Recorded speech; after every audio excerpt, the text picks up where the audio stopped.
A full moon hangs heavy over a restless sea, signaling the start of a moonlit night where evil is about to open its eyes. A high-performance sports car tears through the coastal darkness, its headlights cutting a sharp path through the shadows. The sole ray of light on the wet road heralds the arrival of a hunter who walks with purpose. Far above the shoreline, the car comes to a halt on the industrial overlook. Sylvester steps out, his long silver hair catching the faint blue light of the evening. He gazes down at the sprawling docks, where the true business of the night is being conducted. Two thugs huddle by a fire, discussing a new batch of illegal drugs brought in by smugglers. They identify the substance as psychedelic moon, a payment given in lieu of cash. Their conversation is interrupted by the silhouette of a tall man carrying a massive, coffin-like case. The thugs are caught off guard, demanding to know where this stranger came from. Ignoring their questions, Sylvester levels a silver handgun directly at a criminal's forehead. The muzzle flashes with holy intensity, painting the warehouse in a spray of gore. The body hits the ground before the sound of the gunshot can even echo through the rafters. The remaining survivor stares in paralyzed shock, his face splattered with the remnants of his companion. Sylvester stands beneath the moon's glow, his gaze as cold and lethal as the weapon in his hand. Across town, a terrified DJ is forced to play at a club where the patrons aren't human. The neon-drenched dance floor hides a predatory feast about to begin. A vampire drops his mask, eyes glowing with a sinister red hunger. He reveals rows of jagged fangs, the true face of a monster in the night. The DJ flinches as the creature looms over her, his presence suffocating. He complains that the music is killing the vibe, demanding something more fitting for a slaughter. In the eyes of these ancient predators, humanity has been demoted to a single status. One vampire holds a victim aloft, bored by the fragility of his food. They see only prey, nothing more and nothing less. A heavy footstep signals a shift in the room's power dynamic. The vampire walks with arrogance, unaware that his time is rapidly running out. The DJ looks on in despair, seeing no escape from the fangs at her throat. The monster leans in close, his hunger becoming impossible to restrain. The club's entrance is suddenly shattered, as if hit by a holy battering ram. The vampire's grip falters as he turns toward the intrusion, sensing a threat. Even monsters have nightmares, and theirs has just walked through the front door. A body is sent hurtling across the room, clearing a path through the neon haze. The vampire pack snarls, their leisure night turning into a battlefield. Sylvester stands in the light of the doorway, leaning casually against his massive weapon case. He flashes a cold, mocking smile, taunting the fanged beasts before him. The lead vampire demands to know who dares to interrupt their feast. A flash of blue energy answers him, a strike that moves faster than the undead eye can follow. Sylvester begins the purge, his silver gun smoking as he expresses a mock sense of pity for his targets. He chides the Jiok Yo clan members for stooping so low as to work with common gangsters. With every step he takes, the ground beneath him is stained with the failure of his enemies.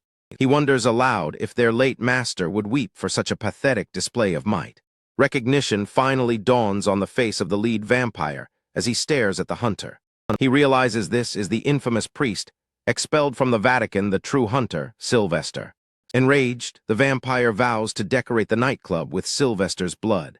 Sylvester finds their hospitality lacking, his blue eyes glowing with divine disdain. The air explodes into blue streaks of energy as Sylvester moves with ethereal speed, shredding the pack. A vampire lunges in a desperate final act, but its jaws find only the cold sting of death. In a massive crescent of blue light, Sylvester performs the holy ceremony of returning them all to dust. He stands alone amidst the wreckage, disappointed by the lack of useful information. He stares down the last monster standing, mocking the very idea that a creature of the dark could ever kill him. The white-haired warrior stares down his prey with absolute contempt. To him, this creature is nothing more than a useless mongrel. Enraged, the vampire screams for silence and launches himself forward. His body begins to warp under the pressure of his own bloodlust. The protagonist parries with a blindingly fast spin of his blade. The air hums with the sound of steel cutting through the dark. Muzzle flashes light up the room as the sword-gun hybrid unleashes a barrage. Every shot is calculated to maximize pain. The vampire is blown back, his limbs extending in a grotesque attempt to find footing. He is losing his humanity by the second. A massive kinetic slash tears through the sanctuary, leaving a trail of purple light. The sheer force of the impact vibrates through the floor. The warrior pauses, observing the creature's resilience. It seems this mongrel is one of the rare few capable of true mutation. A mutated, oversized claw swipes downward with lethal intent. The protagonist narrowly avoids being crushed into the tiles. Cold iron meets desperate flesh as the barrel is leveled at the beast's chest. Point-blank range is where the protagonist does his best work. A violent explosion of energy erupts as the trigger is pulled. The vampire's torso is lit up by a blinding, searing white light. Even through the carnage, the warrior's eyes remain calm and analytical. He is looking for the core, the source of the regeneration. A high-impact kick combined with a downward slash sends the creature crashing into the ground. The floor buckles under the weight of the beast. The vampire gasps, blood spilling from his lips as his physical form fails. The mutation is taking a heavy toll on his internal organs. A final, concentrated burst of power levels the immediate area. Dust and debris fill the air as the protagonist stands victorious. The feral vampire lies broken in the ruins of the hideout. He is defeated, but the protagonist knows the job isn't finished yet. Could you hold back a little? A voice echoes from the shadows. The warrior turns to see a familiar face entering the fray. Jeong Jun, the vampire hunter, is already busy at work near a fallen victim. He's here to ensure no trace of the infection remains. Jeong Jun complains that overkilling the targets leaves no blood to collect. It's a messy business, but someone has to do it. The protagonist asks for his usual contact, but Jeong Jun explains he's the substitute for today. The logistics of hunting are getting more complicated. They confirm the connection between the Jeok-Yo clan and the local gangs. This hideout was more than just a warehouse, it was a breeding ground. Surveying the massive industrial space, it's clear why the vampires chose it. It's an ideal spawning sanctuary, hidden from the public eye. Quit your yapping and finish your work, the protagonist growls. In the shadows, a mutated hand begins to twitch with unnatural life. A crimson eye snaps open within the darkness of the ruins. The mutation wasn't fully neutralized, the beast is waking up. The protagonist's instincts flare as he senses the movement behind him. He turns with mechanical precision toward the threat. He levels his weapon instantly, the hammer clicking into place. There will be no second chances for this creature. The creature leaps across the high rafters, trying to escape into the city night. It moves with a speed that defies its broken body. The warrior locks his gaze onto the target through the sights of his gun. He doesn't miss, and he doesn't hesitate. Successive shots tear into the fleeing vampire's back.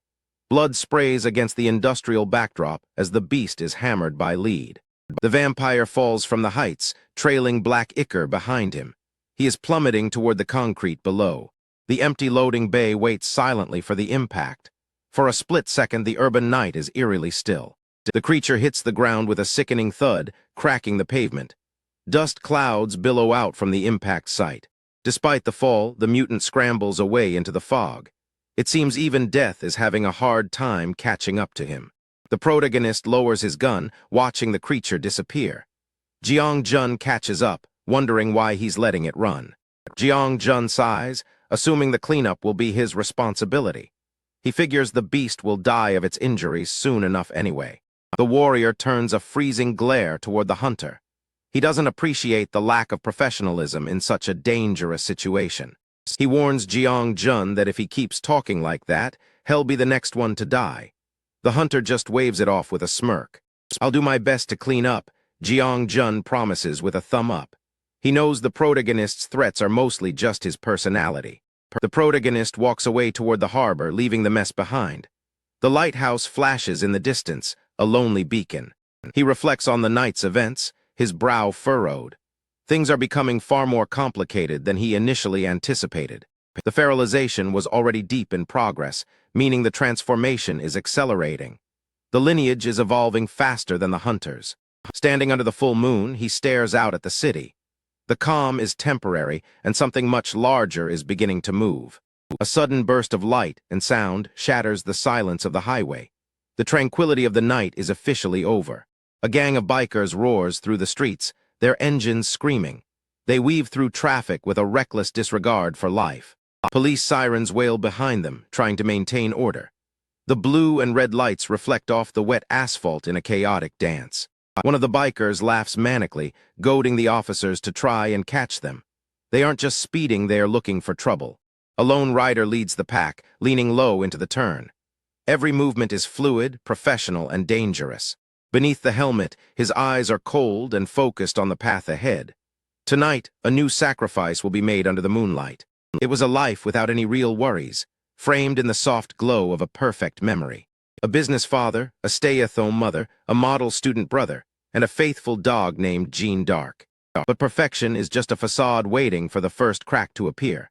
Speed is the only way to outrun the silence. The neon-soaked streets become a playground for those desperate to feel alive. We race because there's nothing else to do. Hidden behind the visor, Han Segun watches the world blur into a streak of light. The desire to escape the ordinary was always there, simmering just beneath the surface. The other riders are panicking. Someone is trailing them too closely. They can't handle the heat. The tension boils over as they realize they're being followed. How do we shake him off? Segun stays silent, focusing on the roar of his engine. They're all too predictable. He grips the throttle tight. If you only stick to the set path, you'll never find the exit. The group thunder down the highway, but Segun is looking for a different angle. He suddenly swerves, breaking the formation and heading toward the edge of the overpass. With a sudden burst of speed, he launches himself off the ramp and into the night air. The others can only watch in disbelief as he takes the plunge. What the hell is he doing? The descent feels like an eternity. Gravity is the only thing that's real in this moment. He closes his eyes for a split second, savoring the absolute freedom of the fall. The tires hit the pavement with a jarring impact, sparks flying as he sticks the landing. He skids to a halt, the sound of the chase fading into the distance. The flashing lights of the police are far away now. He's escaped once again. Removing his helmet, he takes a breath of cold night air. The deviation was a success. He wipes the sweat from his brow. The rush is already beginning to fade. The wheels spin as he prepares to head back to the reality he despises. Riding was his only way to escape a mundane life stuck in a rut. His only true deviation. He arrives at the quiet suburban home. Everything looks exactly as he left it. He walks toward the entrance, the silence of the neighborhood feeling unnaturally heavy. Jean Dark is quiet today. Normally she'd be barking at the gate. He steps inside the dark house. I'm Ho. A sickening stench hits him instantly. It smells like rotting fish and iron. His pupils dilate. Something is fundamentally wrong in the darkness. His foot lands in something wet and viscous. The floor is covered in fluid. Blood, it's everywhere. The hallway has become a slaughterhouse. He stands in the doorway, paralyzed as the horror of the scene begins to register. The stench of death is overwhelming. He can barely keep himself from gagging. In the darkness of the entryway, a shadow looms. Some thingy's definitely inside. He reaches out, his hand trembling as he searches for any kind of weapon. He grabs a metal rod, calling out for his parents and brother with a voice that cracks. A massive, hulking shadow rises against the light. This isn't human. The beast lunges with terrifying speed, its weight pinning Segun against the wall. Gnarled teeth and glowing red eyes. The creature snarls, its breath hot and foul. He struggles to keep the metal bar between himself and the monster's snapping jaws. Blood spatters across his face as the realization begins to sink in. This thing is familiar. He throws the beast off and scrambles for better footing.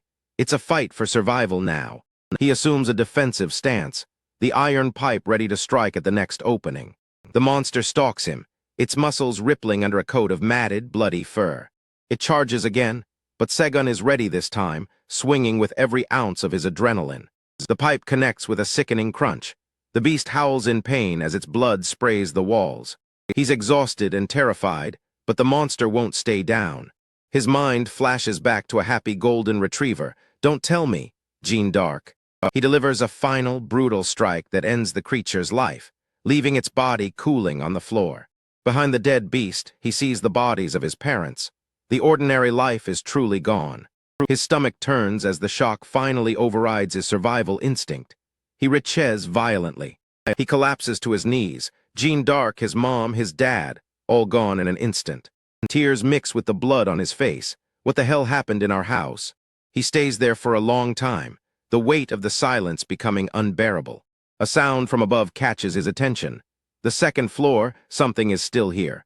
He looks back at the hallway, his grief turning into a cold, sharp resolve. He remembers, his father kept a shotgun in the study. He needs more than a pipe. He finds his brother in the study, slumped against the shelves with the gun still in hand. The model student tried to fight. He wasn't fast enough. Segun gently takes the shotgun from his brother's cold grip. He whispers an apology. If only he had come home a little earlier. He holds his brother one last time, the regret tearing through him like a blade. The reflection in a glass shard shows a man who has lost everything. He loads a fresh shell into the chamber. The hunt begins now. He walks back into the hall, the weight of the gun providing a grim comfort. The barrel is still warm. His brother definitely used the weapon to fight back. The question haunts him, why didn't the killer take the gun? To them, it must be a toy. He grips the stock until his knuckles turn white. You think I can't kill you? He approaches the base of the stairs, peering into the pitch-black upper level. Every step up the wooden stairs creaks like a death knell. He should have realized it then. Common sense has no place here. The reality of what's waiting for him is impossible. He catches a glimpse of a figure. His eyes go wide as he realizes the sheer scale of the threat. A pale, elongated foot steps into the light. It's too steady, too predatory. He levels the shotgun, aiming for the heart of the darkness. A clawed hand grips the doorframe, wood splintering under its inhuman strength. The air turns freezing. Segun stares up at the true face of the nightmare. From the shadows, an existence beyond common sense reveals itself. The moon has fallen.